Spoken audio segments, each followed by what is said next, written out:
Thanks, Karen. Thanks for inviting me to share some thoughts with you today.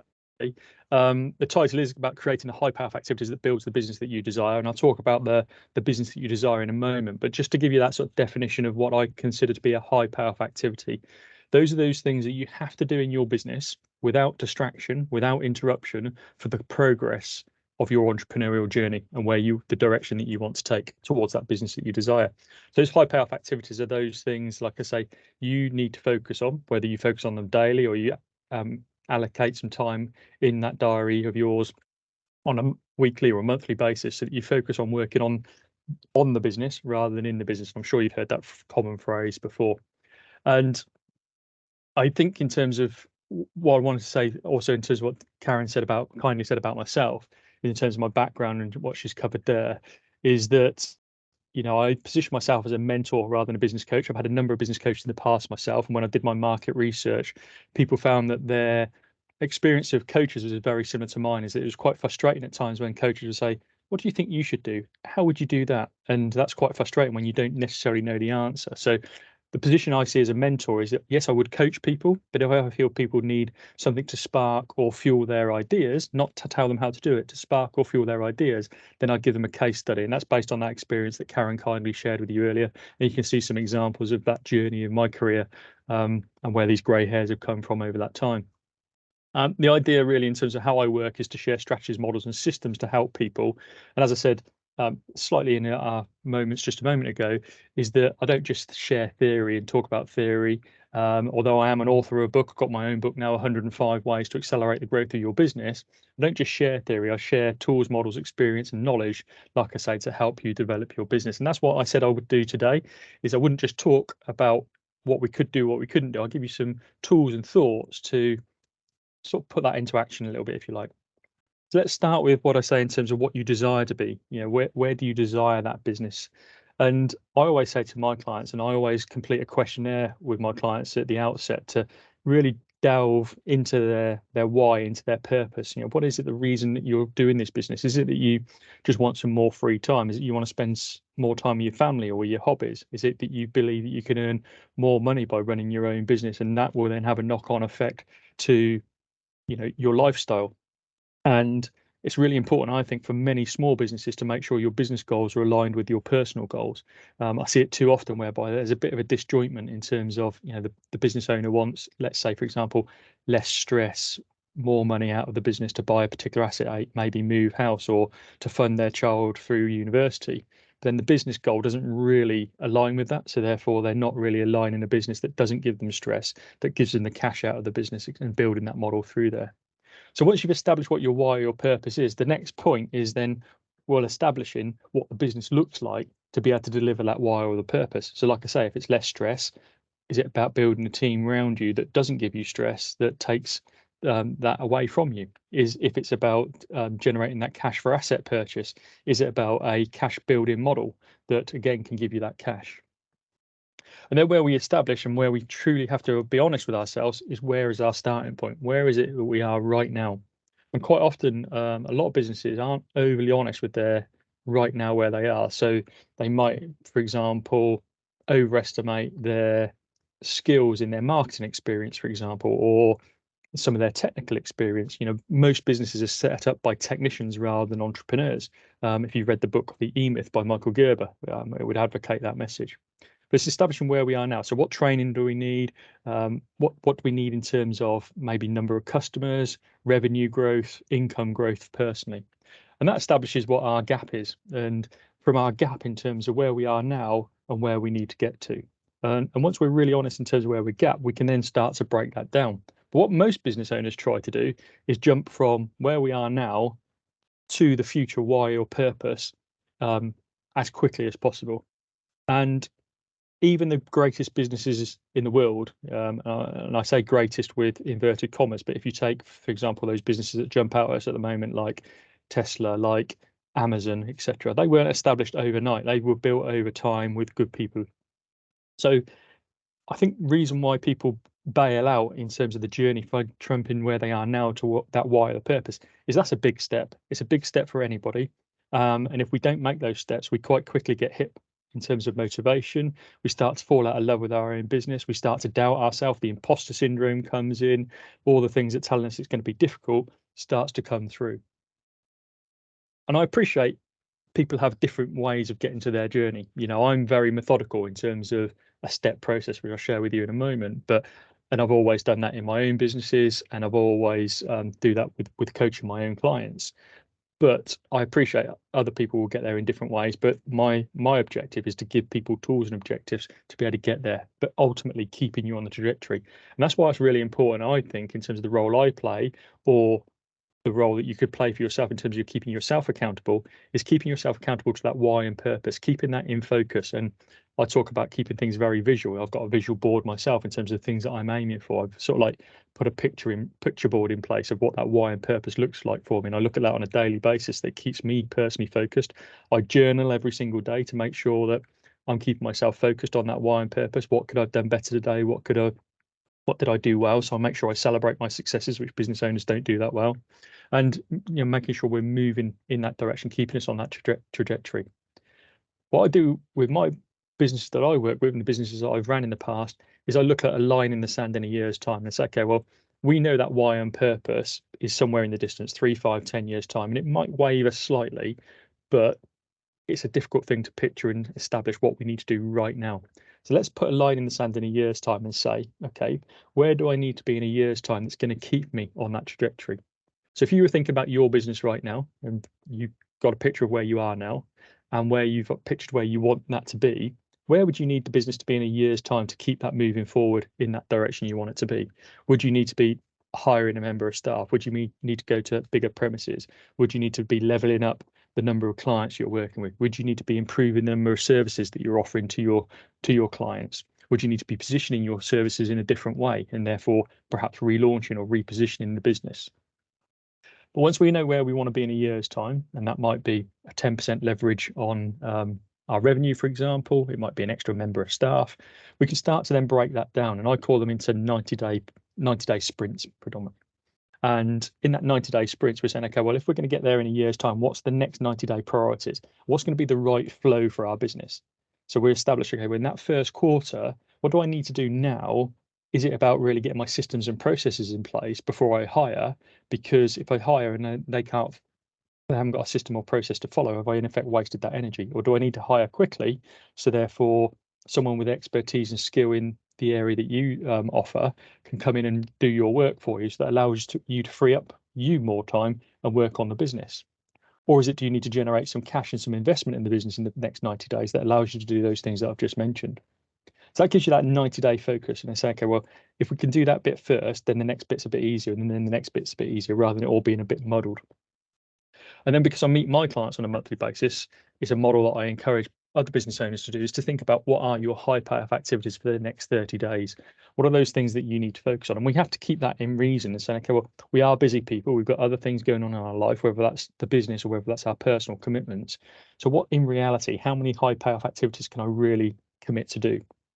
And these high payoff activities are often measurable to say, actually, did I achieve them? Did I not achieve them? And I'm not personally a mentor or a coach that is a knuckle rapper. So if, for example, I'm reviewing my clients, what you achieved in 30 days and they didn't do what they set out to do, I'm not a knuckle rapper. And I also, instead of say, tut, tut, tut, you didn't achieve that. So what I encourage you to think of, okay, well, these are the things I need to focus on in the next 30 days. At the end of those 30 days, reflect on what you achieved. And if you didn't achieve those things that you said a month ago with your high payoff activities, ask yourself why. And say, okay, well, what got me in the way? What stopped me from achieving that? And I'll talk about an interruptions log a little bit later, but what stopped me from achieving that goal? And if it's something that can be dealt with, then deal with that. Get that weight off your chest, get the pressure off your shoulders as quickly as possible. Because if you've got things that are consuming your mind, you won't be able to focus on your high payoff activities. So it's again, sort of clearing that mind, clearing that space, dedicating time in your diary to work on these high payoff activities, maybe 90 minutes a week, 90 minutes a couple of times a week, and then saying, okay, well, these are things I'm going to need to work on for my business, to take it stage by stage, step by step in a direction. And if something did get in the way and interrupt you and distract you, then what can you do to stop that from occurring again? Because it's likely, if it's someone interrupted you, for example, a member of your family, a member of staff, etc., customer, supplier, then it could be that if you don't deal with that interruption and the reason for it, it's likely that they come up again. So that just gives you a bit of a framework in terms of how I encourage you to think about how you're moving that forward. But it's about these high payoff activities, and today's webinar is to help you think about, how do I think about the high payoff activities I need to consider in my business. Now, the underlying tool that I use for my clients is the business model canvas. Some of you may have come across this tool.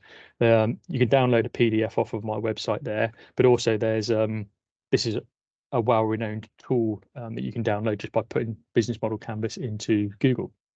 Now, it's 9 boxes, and the reason I love it, it's a little bit like a jigsaw piece, the jigsaw puzzle. All the pieces come together to form that business, and it's that one-page strategic overview of your business. It's underpinned by that box in the middle called the value proposition. What is unique about you? What's your differentiation? What gives you that value in your marketplace that your customers and your prospects are going to lean to you and keep coming back to you as paying happy customers? Now, I think what we're finding is people sometimes struggle to find the true uniqueness about what it is that they do. But what's unique about maybe your type of business or your type of business in your area, and then start to narrow it down in terms of why they would actually come and lean towards you and then buy towards you. Then when we've got that value proposition clear, we can then jump over to the right-hand side, which is about how we attract the customers that we want.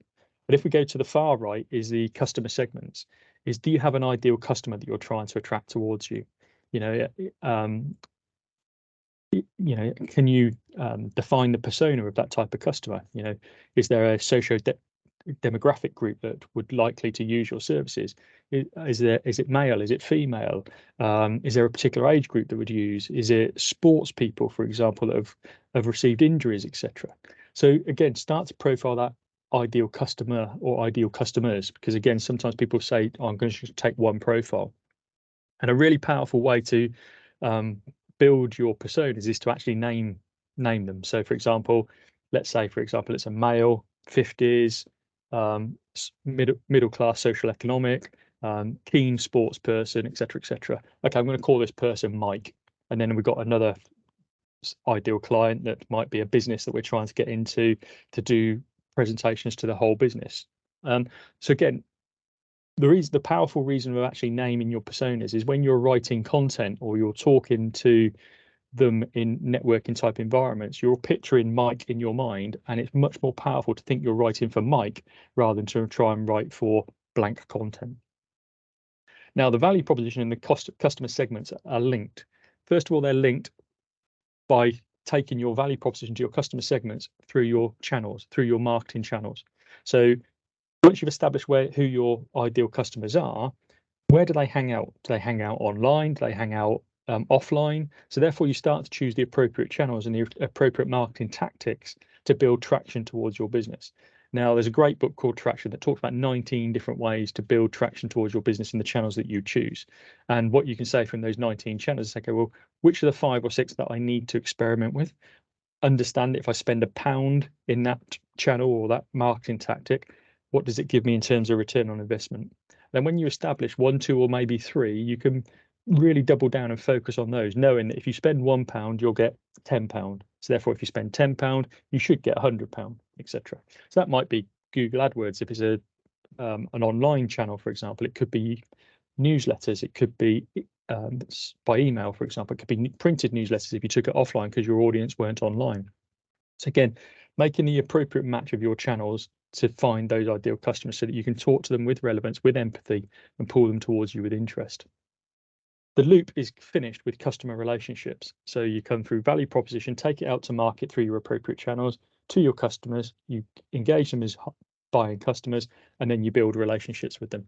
And relationships are built throughout your customer journey, from the awareness stage, which is predominantly your marketing, when they're considering you, which is predominantly your sales process, when they bought from you, and then when they become customers, they build loyalty with you, and they become advocates of your business.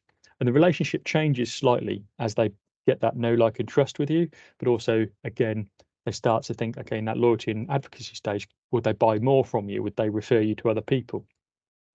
And it's really important to understand how that relationship changes so that you can match your, I guess, sales process with that customer journey. But one of the strong things that comes through the customer relationship that completes the loop is feedback.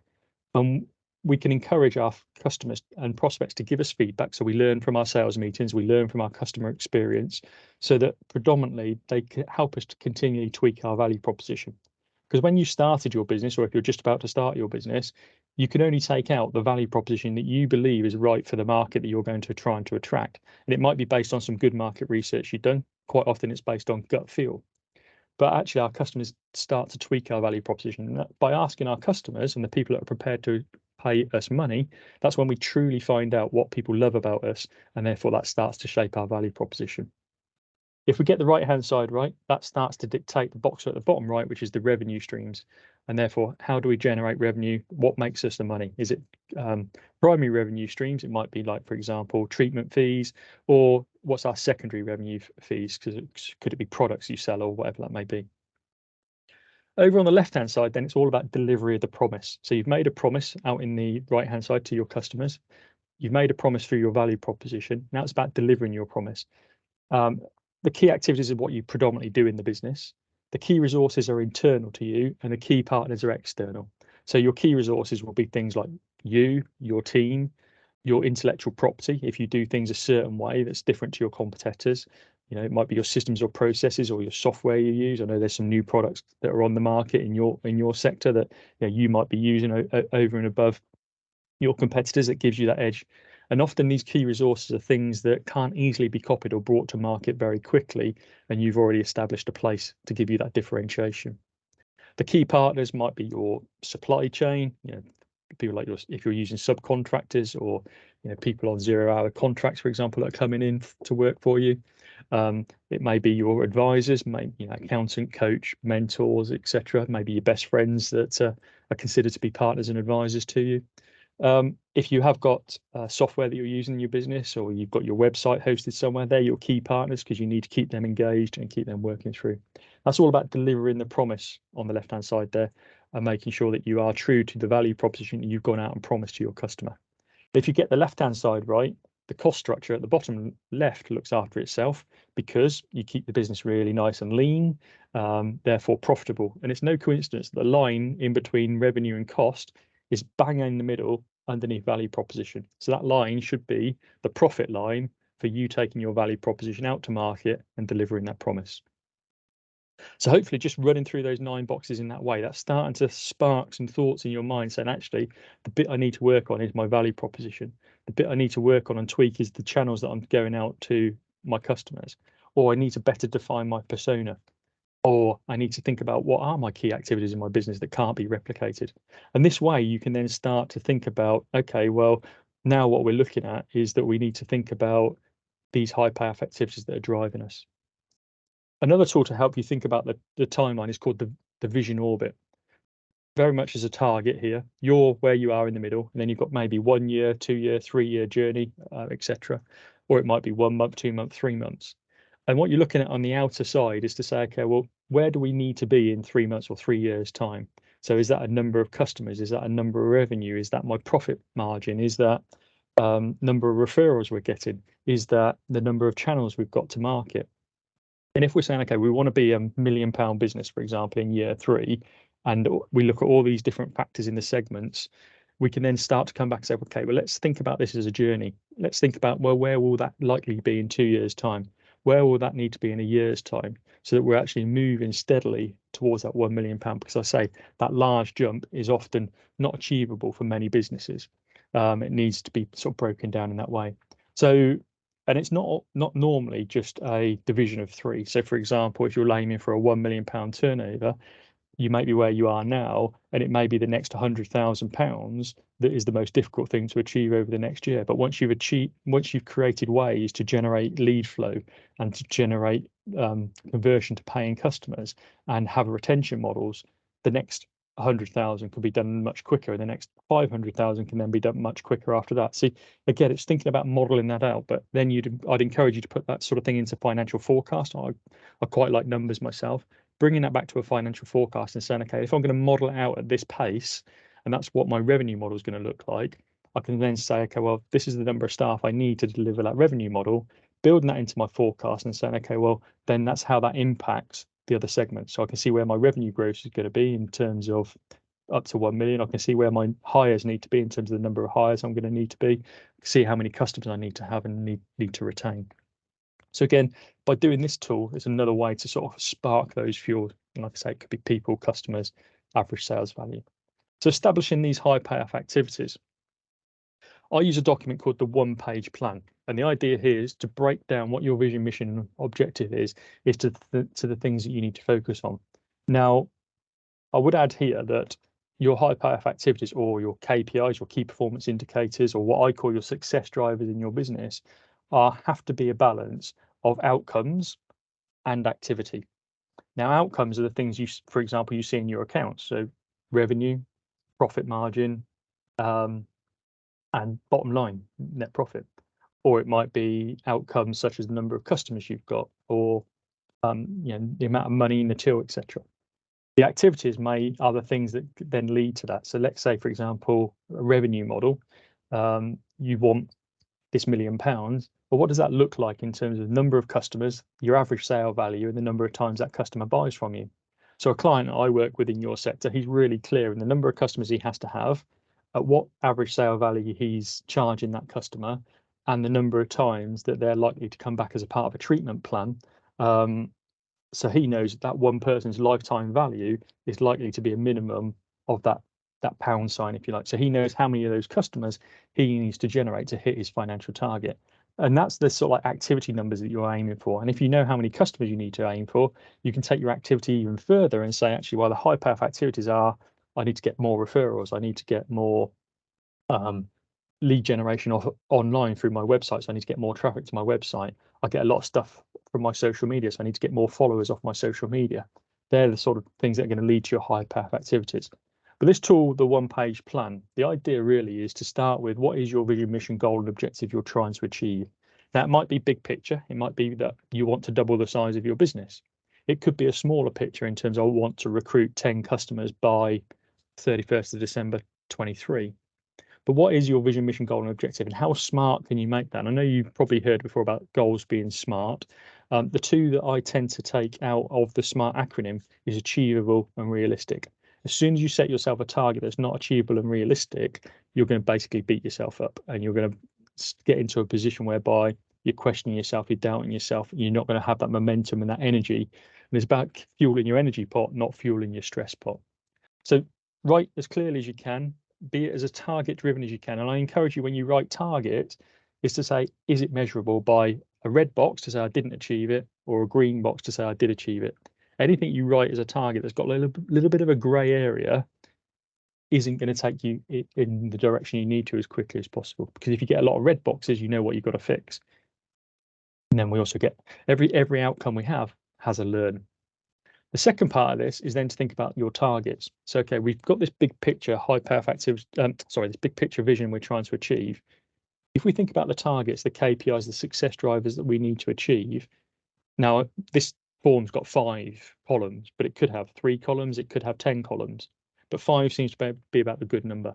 What are the 5 KPIs or targets that we need to achieve that if we were to tick all 5 of these targets, we would achieve our vision, mission, goal, and objective? So, for example, if our vision, mission, goal, and objective was to double the size of our business, what sort of targets would we have? Well, would it be, okay, we need to recruit 50 more clients. We need to hire 3 more people. We need to launch a second premises in such and such county. We need to develop our systems and processes, etc., etc. So what are those targets, KPI, success measures that you can tick off to say that we've achieved? Once you're clear on those, and it's that clarity, like I say, if you can say, and these are really where you have to have these considered thoughts in terms of saying, well, if I tick off all these targets, I can not therefore worry about the vision at the top, because that's going to be achieved. We can take that to another stage and say, okay, well, what's the high payoff activities now? So we've identified that one of those verticals, one of the channels, if you like, is we need to hire 50 new customers. So what are the high payoff activities that we need to activate to attract 50 new customers? So again, you'll know your model, you know what builds traction for you, you know what builds traction for other people in your industry, you'll know the tried and tested. I would say 80% of the tried and tested, 20% you might test something new. For example, if you've not done paid ads before, or you've not done networking before, or whatever that may be. Likewise, with the next column along, the recruitment of staff. What's the high payoff activities to build that through? Is it about a good advert and building a good advert? Is it about using your referral base from places like colleges or associations that can refer people to you? So what would the high payoff activities be? And the idea is that you should be able to, with well considered high payoff activities, fold the piece of paper in half and just focus on the activity. Because if we focus on the activity, we should deliver the targets. And if we deliver the targets, we deliver the mission, vision, goal, and objective. And it is really about focusing on those high payoff activities, those things that you have to do in your business without distraction. So what you're going to get now is you're going to basically have a number of high payoff activities to say, okay, these are the things I need to focus on. If I focus on these, we're going to hit our target. The reason why I encourage you to be activity focused rather than target driven is that what you tend to do is it's a little bit like when you forecast your business. At this moment in time, we don't necessarily know what turnover we're going to do in terms of revenue next month, but we can guesstimate on it. And what I'd like to think is we can guesstimate with calculation in terms of, like I say, how many customers are you expecting to work with, how many times they're going to buy from you, and what's your average sale value. That gives you an idea of what that target is, and that drives your activities. But what most businesses do in my old days is working in the bank is people will go, I lick my finger and I put my finger in the air and that tell me I think I'll do 5,000 or 50,000 or 500,000 revenue. And they go, okay, so how did you break that number down? And then that's where I challenge that. If you don't break the number down, what happens when you get to the end of the month to assess whether you've achieved that target? If you haven't achieved that target, what do you do next month? Try harder? Well, I'll probably guess that you've tried as hard as you probably could to get what you needed to do this month. So where does try harder come in? Whereas if you've broken it down and said, actually, I didn't sell to that many customers, or I discounted my product or service too much, and therefore I didn't get my average sale value, or I expected my customers to have X treatments with me in a month, and they only had one treatment. Again, you can start to work on different areas of your business, systemize these things to say, actually, I need to generate more leads then and convert those to paying customers, or I need to have a system or a process that upsells my customer to make sure they're buying packages of treatments rather than the one-off and allowing them to rebook. Or I've got to make sure I'm not discounting, and therefore I might need to lift my prices. If discounting is a way that you sell your product, which I don't encourage, but if it is, you have to lift your prices so you can discount to your ideal price that you need to hit your revenue numbers that you want. And the other thing is if you only focus on targets, you only get to the end of the month when the outcomes are achieved, when you can start to measure it. Whereas if you're focused on high payoff activities, you should be able to say, well, actually, if I'm not doing my high payoff activities, I shouldn't be surprised when I get to the end of the month that I've not hit my target. So again, if your target is revenue based on those things we've talked about, if you're not doing the activities you need to do, as we said in the high payoff activities bit on the bottom, you're not doing your lead generation, you're not doing your lead conversion, or you're not working towards your recruitment, if that's one of your targets, then you shouldn't be surprised when you get to the end of the month going, oh, didn't get my targets then. So again, you're working towards that. You're saying, okay, well, halfway through the month, right, okay, refocus. I haven't done my high payoff activities. I refocus. So if I don't do them, I'm now going to suffer some pain. And I always say with goal planning, you have to experience in your mind gain and pain. Half of us on this call today will be driven by the motivation of avoiding pain, and half of us will be driven by the motivation of the gain that we would achieve by achieving that goal. But all of us are probably primarily driven, say, 75% by one and 25% by the other. So, for example, I am hugely motivated by the gain that I'm going to achieve, but there's something in there that the pain, if I remind myself of the pain, then that comes through as well and sort of shivers me along, if you like. So I encourage people to always, when they're goal setting, you've got your mission, vision, goal, and objective at the top there, is to write out the positives and the negatives of you achieving that goal. So you feel the emotion of actually achieving it or not achieving it. And if I was to give you an example, I've got one client, he set his goal as a revenue target. And then when I drilled it down into the emotion was really about being able to pay for his son to go to private school.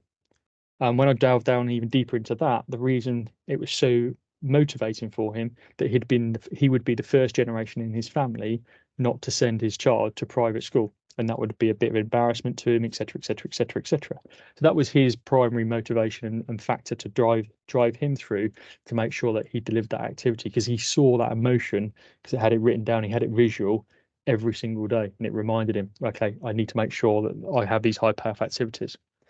Now, high payoff activities, how do you actually execute them? I encourage you to execute by putting these high payoff activities into your diary or blocking out some time in your diary. So I said earlier about maybe a 90 minutes a week or 90 minutes a week, but actually blocking that session out and saying, I'm going to protect that time, just the same as if it was an appointment with a customer. Quite often we don't put that as high value as a customer appointment. I could probably guarantee the last appointment you had, you were not interrupted, and everybody knew not to interrupt you. But I can probably also guarantee the last time that you put some time aside to work on your business, there was a distraction or an interruption in some way that you may have allowed to happen, or it just happened. And what we do then, we start to go in sort of firefighting mode. So I encourage you to block some time out. Now, give you couple of ways to do that. You could block out the 90 minutes and just say, in the 90 minutes, I'm going to work down my to-do list of my high payoff activities, and I'm going to do one by one. Most important thing with your to-do list is make sure you're prioritizing it for the things that you really have to do, not the things you want to do or the things that are easy to do. That's too easy to do. What I encourage my clients to think about is, okay, if you're going to give yourself a 90-minute window, look at your task on the right-hand side in terms of your high payoff activities, your to-do list, and saying, okay, well, which ones are the most important ones? And then move those into your diary as an actual named specific task. So you know that when you get to 10 o'clock and it's your 90 minutes, you don't spend 10 minutes thinking about your high payoff activity list. You're going, okay, I'm going straight in. I'm already prepared subconsciously to do that activity, and I'm in that mode. And we're pretty good at judging our time as entrepreneurs, business owners, I believe. So if we've got a task on our to-do list, we can look at that and say, I think that's going to take me about half an hour. So I'll move that into one of my half-hour slots. That's going to take me the whole hour and a half. So that's all on its own an hour and a half. This one's going to take me an hour. So I'm going to move that into the spare hour of the other 90 minutes. And again, you'll know your own time, but 90 minutes is about the average time that people have like an attention span to doing a particular task before they move on. So again, that's just two different ways. Either block some time out and then go to your to-do list, or to take the to-do list and move the actual tasks into your diary. I do it in the second way. Every Friday, I look at my to-do list. I've got things in my diary already: client commitments, networking, social commitments, children activities, and I see the gaps in my diary. I look at my to-do list and I move things off my to-do list into my diary. And I wake up every single day knowing exactly what I've got to do. So I knew this webinar today kicked off at midday. I knew that was my task. That was nothing else was going to be able to interrupt me that. And I've built other things around that. So anything else is left on my to-do list is left on my to-do list, out of my mind until I come to Friday. Now, my last tool I really want to share with you is the distraction log, or the interruptions log that I talked about. Once we know what our high payoff activities are, our distractions and our interruptions become so much clearer. So quite often when we're firefighting in business, we don't even realize we've been interrupted or distracted. We just do it. We just think, okay, it's easier to do it myself rather than get someone else to do it, or I'll just fix that now and I'll be distracted over there, and then I'll get back and try and get on with things. But once you're really clear, okay, these are the 5 things I really need to focus on now, and someone comes interrupts you or something interrupts you, you can actually start to see the change. And what we're trying to do here is to try and break a habit, break a way that you're working, so you get purely focused on those high payoff activities. So I encourage you, really simple tool, one piece of paper, line down the middle, who on the left-hand side, why on the right-hand side, and every time you have an interruption or a distraction away from your high payoff activities, is to write them down. And you will start to see a pattern over a period of time. You'll see a pattern of who's distracting you, and you could probably say who they are right now. Could it be members of your family? Could it be a member of staff, supply chain, customers, etc.? But also record why they interrupted you. Even if you did fix it fairly quickly, or what the why was, you can start to make a list, and you'll see this particular pattern come through. And then you can do a reflection or a review of this and say, okay, well, if there's a pattern coming through and it's a particular individual that's interrupting me, what can I do? How can I manage that person? Do I need to have a conversation with them and say, look, You can't interrupt me on a day-by-day basis or a moment-by-moment business basis. Can you just be a bit more thoughtful? Do you have a sign on your door to say not to be interrupted? Or can you use something like a discussion log? You and they have a discussion log so that they interrupt you once for 5 things rather than 5 times for 1 thing, and vice versa for yourself. Because we all know as soon as you have a conversation with someone, there's always that little moment at the start, isn't there? How's the weather today? How's the customers today? How's the COVID or whatever the common topic of conversation may be? And even if those little conversations just take a minute each, they build up over time, and we can save minutes here, minutes there. They all accumulate to come a bit further. So again, we can start to establish who they are, and we can start to build that time frame in terms of these and educating those people when they can interrupt us and how they can interrupt us. It becomes really powerful on the why side when we start to see patterns, because if we can look at these patterns and say, okay, well, there's a particular task on there that's coming up quite often. One that comes up quite often is not giving permission to members of staff. So, for example, I had one the other day where a guy said he'd been interrupted by members of staff during hot weather because they didn't know they were authorised to go and buy a drink. So yeah, he, in his mind, if anything under £10 is spent, he don't really care. But he never communicated that to his team. He'd never given them permission to just go and buy a drink if they were feeling warm. So again, he was being interrupted. Can I go and buy a drink, sir? Can I go? Yeah, blah, blah, blah. The other whys that you need to think about, okay, well, not just the permission, but can it be delegated? Can it be outsourced? Can it be automated? Okay, so if you're being interrupted by something that you didn't need to be interrupted for, that should be done by a member of your team. Can you make sure that that's delegated to that member of your team, but that's clearly been delegated to the rest of the team so that they don't interrupt you, they go and interrupt the other person. And that's okay to interrupt the other person because you're squeezing it down the sausage machine, as I call it, and the value of that person's time should be less than the value of your own time. It may be that you don't have a skill in-house for something that's interrupting you. So, for example, are you being interrupted because of debt collection, for example? So therefore, is that an outsourced resource that you can use to get someone to do your debt collection for you? Or reconciliations of finance, for example, could you get a bookkeeper rather than that interrupting you in your time that you have to do? And then is there things that can be automated? So is there something in the flow of your work that can be automated? So for example, are you interrupting or distracting yourself by the admin tasks that you have, or the admin tasks that somebody else has that they have to keep asking you about?